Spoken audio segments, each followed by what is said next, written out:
কৈলাসে ধ্যানে বসেছিলেন মহাদেব।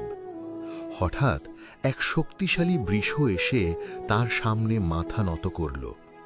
নন্দী বলল, প্রভু, আমার জীবন আপনার। মহাদেব হাসলেন।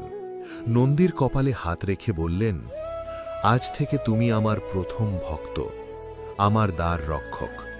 সেই থেকেই মহাদেবের মন্দিরে ঢোকার আগে সবার আগে নন্দীকেই প্রণাম করা হয়।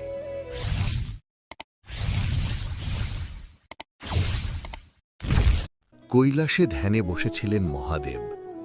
হঠাৎ এক শক্তিশালী বৃষ এসে তার সামনে মাথা নত করল। নন্দী বলল, প্রভু, আমার জীবন আপনার। মহাদেব হাসলেন। নন্দীর কপালে হাত রেখে বললেন, আজ থেকে তুমি আমার প্রথম ভক্ত, আমার দ্বার রক্ষক।